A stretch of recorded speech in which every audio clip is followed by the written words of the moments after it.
परम संत सतगुरु कबीर साहब के चरणों में कोटि कोटि प्रणाम करते हुए मैं अपनी बात को रखना चाहता हूं और अपनी भावनाओं को प्रकट करना चाहता हूं। जरा ध्यान से सुनिएगा।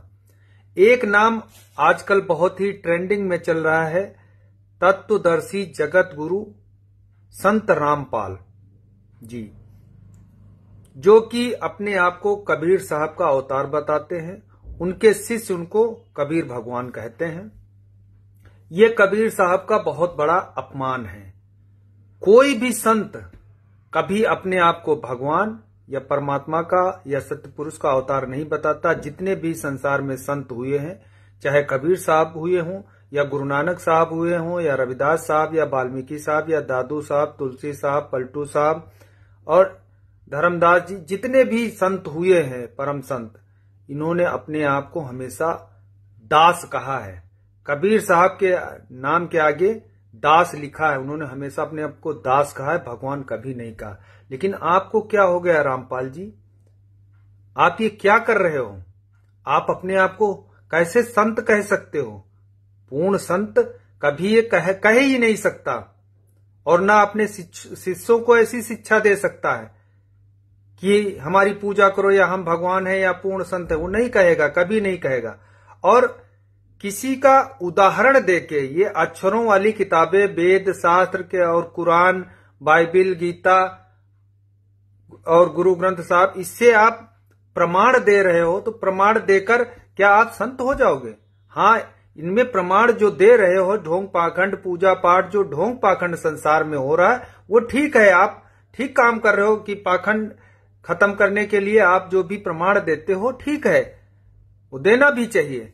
तो वो तो कोई भी दे सकता, हम भी दे सकते हैं प्रमाण कि कोई अगर पाखंड कर रहा है तो किसी किताब में उठा के दिखा देंगे, संतों की किताब उठा के दिखा देंगे, या बाइबल से या महाभारत से या गुरु ग्रंथ साहब से या वेदों से, तो वो पढ़ के बता देंगे। तो इससे कोई संत नहीं हो जाता।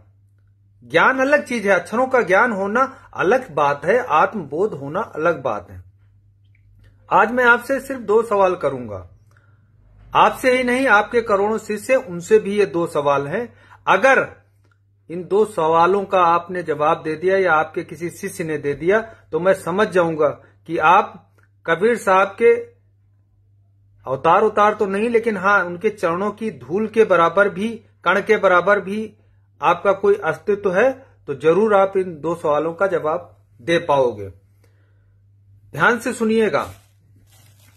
कबीर साहब ने लिखा है, उनका एक शब्द है, कर नैनो दीदार महल में प्यारा है। उसमें 2 लाइनें लिखी हुई हैं। 2 लाइनें मैं आपको बताता हूं।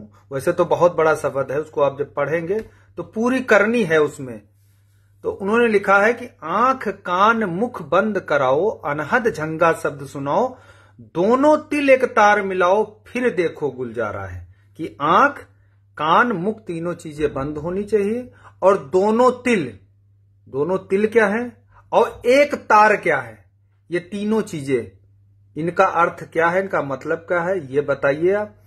कहते हैं कि जो दे तीनों तार मिलाई, उसे आप गुरु मिल जाए।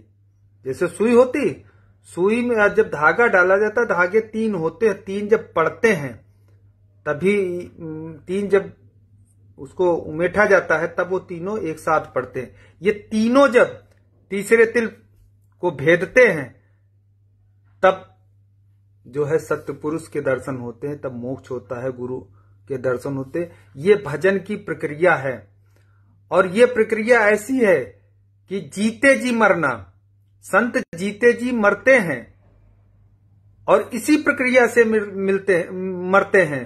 दोनों तिल एक तार मिलाते हैं, तब वो जीते जी मरते हैं।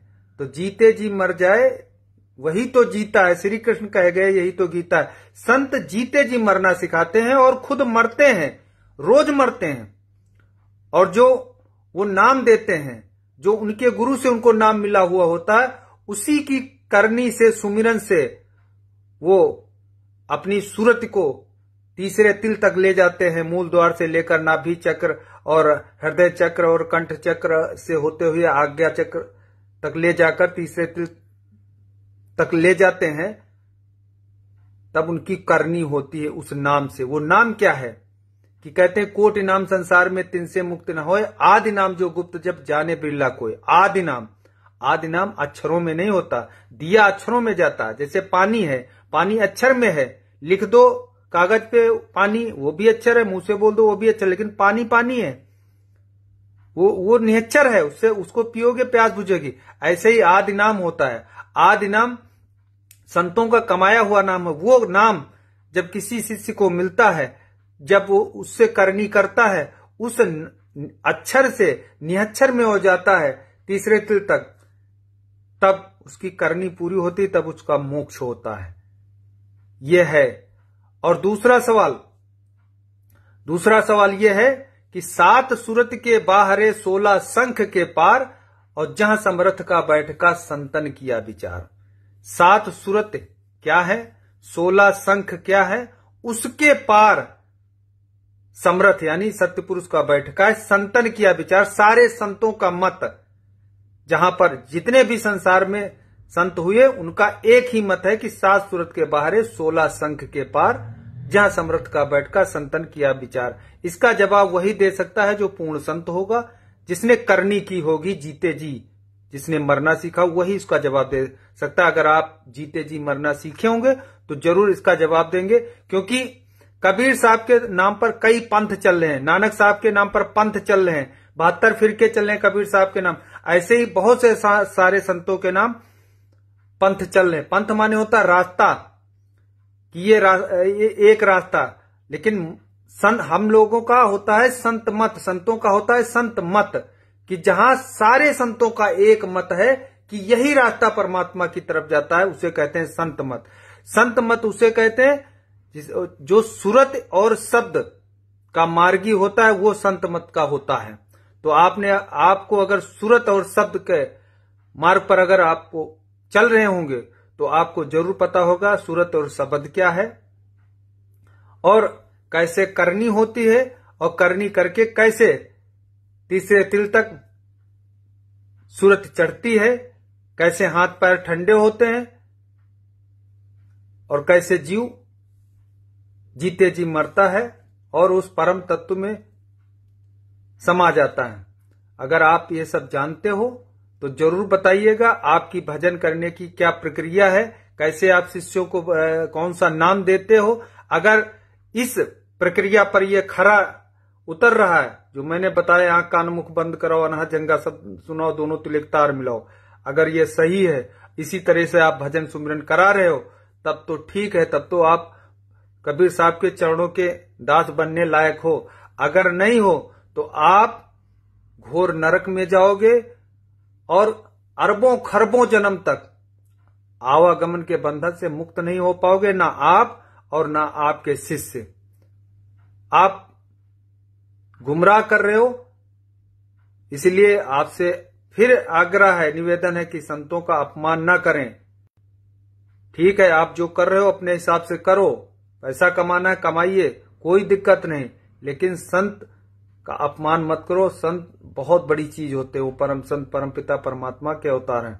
हमारे गुरु जी हैं, वो संत हैं, मैं उनको मानता हूं संत हैं, क्योंकि वो उन्होंने जो नाम दिया है उससे भजन ध्यान करते हैं, तो कुछ ज्यादा नहीं थोड़ा बहुत ज्ञान है, तो उनको मैं संत समझता हूं। लेकिन उन्होंने कभी अपने आप को संत नहीं कहा, वो साधारण है, बिल्कुल साधारण, कोई लोभ मोह काम क्रोध मोह कुछ नहीं। उन्होंने जीते जी मरना सीखा है, कैसे सूरत चढ़ती है, कैसे अलख अगम अनामी से होते हुए सत्यलोक तक जाती है, वो सब पता है। वो रूहानी सत्संग फरमाते हैं। अगर आपको न पता हो, आपके शिष्यों को न पता हो, तो संपर्क करें, मैं जरूर बताऊंगा उनका नाम और कहाँ रहते हैं। सारस्वत गुरुदेव दयाल की जय, संत समाज की जय, सब संतों की जय, कबीर साहब की जय।